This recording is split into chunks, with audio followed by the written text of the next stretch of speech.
En el día de las catequistas, Jesús es el más grande, ¿no? Que no se enoje ninguna de las catequistas, pero Jesús es el mejor, es el más grande. Rompe todo Jesús. Es un camino de liberación tan grande, escucharlo, seguirlo, conocerlo. Por lo pronto rompe el molde del lugar, ¿no? Jesús catequiza donde toque, donde caiga. Un hombre le pregunta, está en el medio de la calle, y Jesús no le dice, si es una pregunta muy delicada, pasá a las 5 por la parroquia y yo te voy a contestar y te voy a explicar, sino que la respuesta es ahí, como a la samaritana junto al pozo, como a Zaqueo bajando del árbol, donde sea, Jesús catequiza, Jesús enseña, Jesús transmite la buena noticia.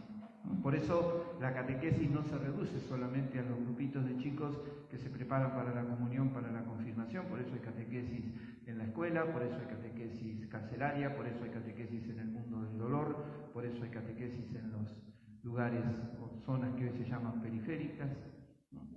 ¿Por qué?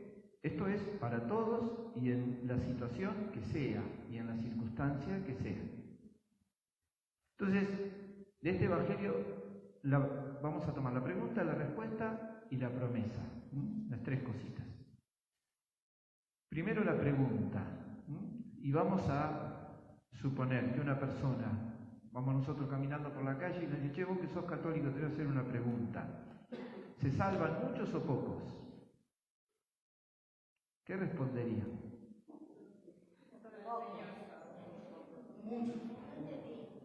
¿Muchos? Vamos a hacer una pavada. Levanten la mano los que creen que muchos. Levanten la mano los que creen que pocos. Ahora, tercera pregunta. No, esto tiene un montón de preguntas. ¿Qué contestó Jesús?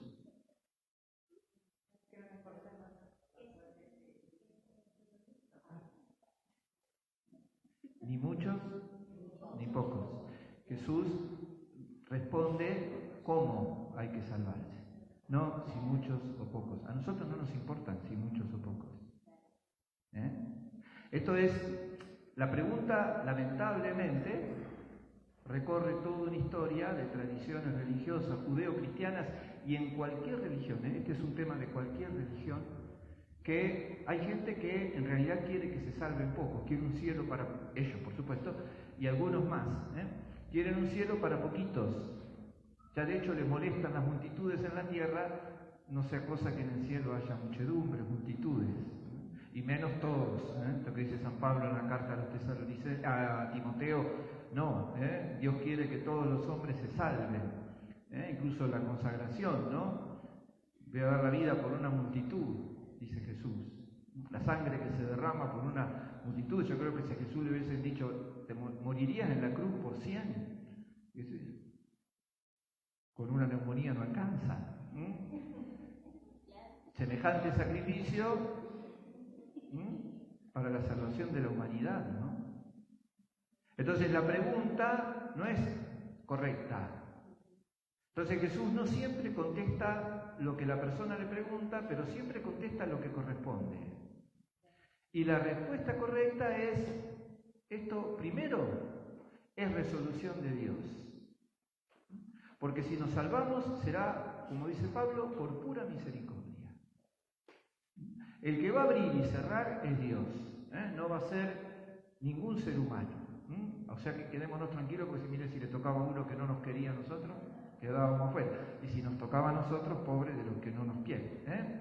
Entonces, esto lo va a decidir Dios. Pero el tema es, ¿cómo? Porque Jesús, entonces, aprovecha y casi en forma de parábola, dice, entren por la puerta estrecha. Esto es una espiritualidad muy presente en la Biblia, en la Escritura, que es la espiritualidad del despojo. San Vicente es un gran seguidor de la espiritualidad del despojo, que no solamente tiene que ver con el despojo material. Los inflados no pasan por la puerta estrecha. Los que tienen el ego muy grande, el orgullo, la vanidad, o los que vienen con muchas cosas materiales, quedan atrancados en la puerta estrecha. Entonces, para poder entrar por la puerta hay que alivianarse, hay que despojarse, tanto de cuestiones materiales como de cuestiones espirituales. Insisto, alguna vez voy a traer alguna de las, porque lo habla mucho, algunas de las reflexiones de San Vicente sobre este tema, ¿no? que son bellísimas. El despojo. Me tengo que despojar de mis propios intereses, me tengo que despojar de mis propias comodidades, de mis propios gustos. Y esto no quiere decir llevar una vida como un masoquista. Esto quiere decir decidir con alegría salvarme. Yo quiero salvarme. Yo quiero que en su misericordia infinita el Señor me conceda la salvación. Ahora, hay exigencias de vida que yo tengo que cumplir. Porque si la salvación es gratuita, por un lado, por otro lado no quiere decir que se salva cualquiera, que uno dice, bueno, hagan lo que quieran, total la salvación es gratuita. No, yo tengo que vivir a la altura de lo que voy a recibir. Y si voy a recibir nada más y nada menos que la salvación y la vida eterna, mi vida tiene que estar a la altura de lo que voy a recibir. Entonces dice que le van a decir, le van a golpear la puerta y dice, yo no los conozco. ¿Cómo no nos van a conocer? Nosotros comimos y bebimos contigo y vos enseñaste en nuestras plazas. Es pícaro Lucas. O Jesús, cualquiera de los dos.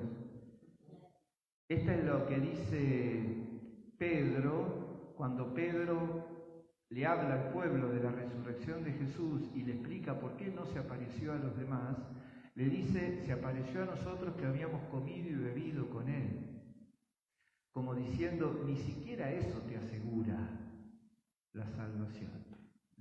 Eso no te asegura la salvación. Comer y beber con Jesús no te asegura la salvación. San Vicente, en una de esas explicaciones, dice, Jesús tiene muchos compañeros de mesa, pero no de vida.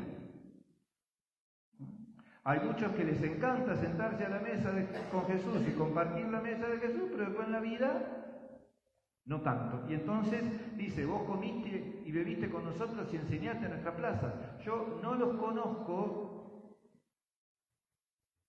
porque ustedes hacen el mal. Esta es la condición. ¿Qué tengo que hacer yo para que Dios, en su infinita misericordia, me conceda esa gracia infinita de la salvación? Hacer el bien. En la idea bíblica. Disculpen, qué complicado que está hoy, pero a veces nosotros pensamos, y el mundo piensa, que hacer el bien es no hacer el mal. No. Bíblicamente, el bien es un concepto dinámico. Se hace el bien, no es pasivo. Yo no hago nada a nadie, viene no sé qué, yo no tengo ni un sí ni un no con nadie, no habla con nadie, por lo tanto está en situación de peligro. Hacer el bien es una actitud dinámica. Hago el bien, hago lo bueno, hago lo que Dios me manda. El amor es difusivo, decía Santo Tomás de Aquino. El amor se difunde, el amor se expresa, el amor se manifiesta. Entonces, hacer el bien es amar. Si yo no amo, hago el mal. Y si puedo hacer el bien y no lo hago, también estoy haciendo el mal, el nunca suficientemente predicado pecado de omisión. Puedo no ser malo, puedo sentir que no hago el mal, pero también puedo sentir que no hago nada. Y eso también me deja fuera. Entonces dice Jesús, aléjense de mí porque ustedes comieron y bebieron conmigo, enseñé en las plazas, perfecto, pero hacen el mal. Es muy fuerte la respuesta de Jesús, pero no es para desanimarse. Carta a los Hebreos. No se desanimen con la corrección del Señor. El Señor no corrige para abatirnos, el Señor corrige para levantarnos. Entonces dice, no se desanimen por la corrección del Señor. Todo padre corrige a su hijo. ¿Cómo Dios no nos va a corregir a nosotros? Pero en vez de desanimarnos, miremos con confianza y con esperanza. Jesús no solamente se pone al fin del camino y nos abre los brazos diciendo yo soy tu salvación, vení a mí, sino que nos dice cuál es el camino. ¿Y cuál es el camino? El camino del bien. Y termina con esta promesa que es extraordinaria y que todavía hoy no la terminamos de entender. Vendrán muchos de oriente, occidente, del norte y del sur a sentarse a la mesa del reino. Muchos, le está diciendo al pueblo de Israel, muchos de los que ustedes consideran condenados, muchos de los que ustedes consideran que están fuera de las cuestiones de Dios porque son extranjeros, porque creen en otras cosas, porque manifiestan su fe de otra manera. Y esto es un problema todavía hoy. ¿Cuántas veces descartamos o rechazamos a gente que o expresa la misma fe que nosotros pero de otra manera, o tienen otra creencia? No es ni la doctrina ni el culto lo que salva es el bien, lo que salva es el amor, como la parábola del juicio final.